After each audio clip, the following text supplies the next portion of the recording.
meatballs, or, and here is a word that I can never ever pronounce properly in Spanish, Albondigas, which is, I think, a pretty close pronunciation. Anyway, Spanish meatballs. If you've been in Spain for more than 10 minutes, in any bar, any restaurant, any tapas bar, you're bound to have come across Spanish meatballs. And if you look on the internet, there are millions of recipes for this very traditional dish. Primarily, it is something that we tend to find offered more as tapa, but you will also find it as a main entree dish in many restaurants. There are many ways of preparing it, you know, depending on the region, depending on the quality of the produce that you use. We tend to, at home, just have them as tapa or a very small ravioli with something else. So the recipe that I'm going to show you today doesn't involve a tomato-based sauce, which is a very popular option, and primarily for us because we actually eat an awful lot of other recipes and stuff that have a tomato base. So what I'm going to do today is I'm going to make some meatballs and a very plain red wine based sauce. So the ingredients are some minced steak. Now you can use any type of minced meat. You can use pre-cooked minced meat, raw minced meat.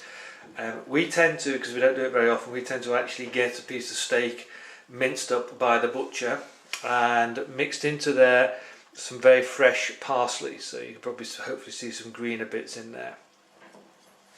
Now to that I'm just going to add some breadcrumbs, which I have over here, and beat an egg in just to bind it all up.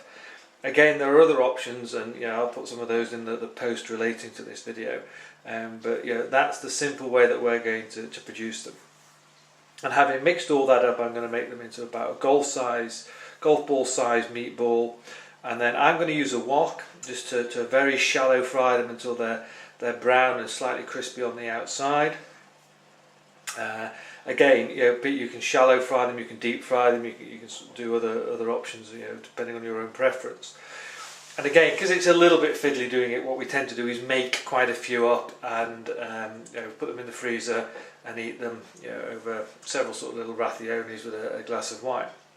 For the sauce, what I will be doing is saving the sauce that I've effectively made, shallow fried the meat in, so it'll be a meat based sauce with some olive oil, and then I will add into that some onions and some garlic and bay leaves, which I've got prepared here, and some red wine, and then I'll cook that off and let it go as, you know, as thick as I like it, but obviously, yeah, the thickness depends upon yourself.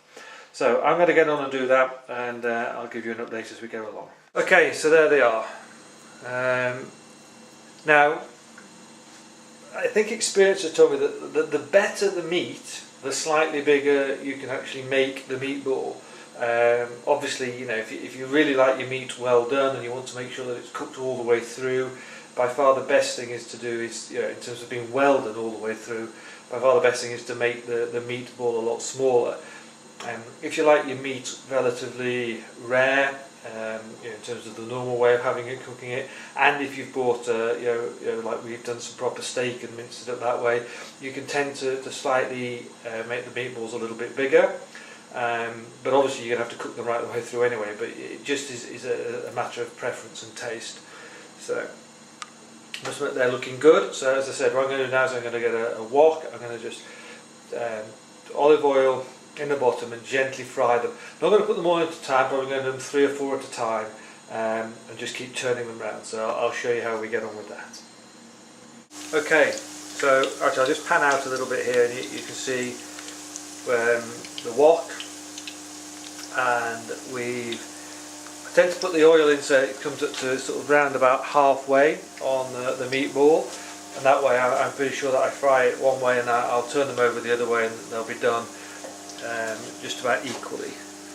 And you see that they're just getting a nice golden brown there on one side, on the top there.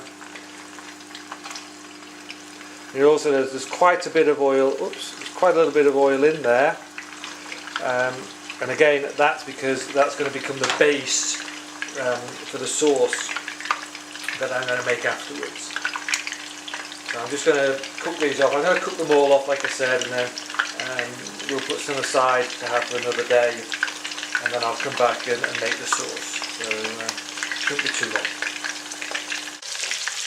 Okay, so these are the last batch.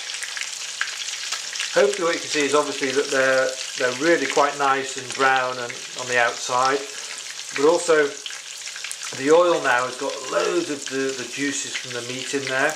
It's even got little bits of meat that have fallen off. Now, one option is to sieve it all off and everything else, but I'm sort of the school that's in there, just dump it all in there. So what I'm going to do now is I'm going to take these 5 out because they're done. That's the end of the meatballs.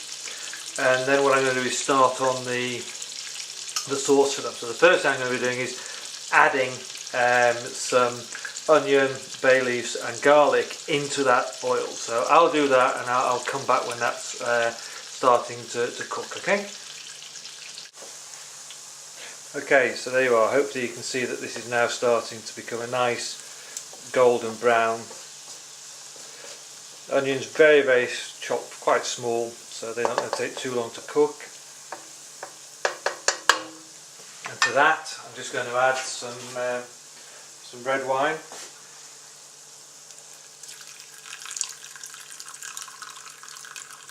Again, quite a bit, and I'm just going to let this cook and simmer now. I know it looks very runny, but I'm just going to let it cook for a while and reduce and become quite a bit thicker. So again, we'll come back when we're given that a chance to do that.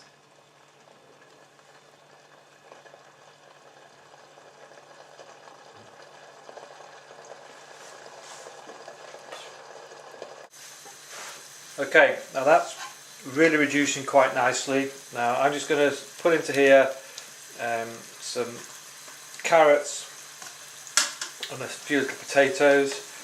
Again, these are just some that I just boiled up, just because we're having this as tapas, just to give it a little bit of extra and just to help absorb some more of the juices.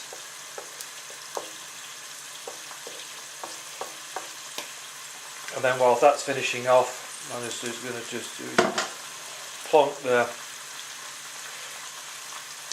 meatballs in there, just to help them absorb a few more flavours. We'll probably leave that for another 3 or 4 minutes and we'll be good to go. So there we have it, Spanish meatballs. Simple but a little bit fiddly. You know, as I said, because you're making them, you may as well make some meatballs for another day. And I'm just going to eat these now. Some tapa, piece of bread, cold beer, and you might just hear bubbling away in the background there, some sailor's clams, and I've also, if I can just pan round and couple in there, just a few pimiento de padron. So that's going to be our little snack this lunchtime. Anyway, if you do them as ever, let me know if you enjoy them and how you prepare them yourselves. Take care.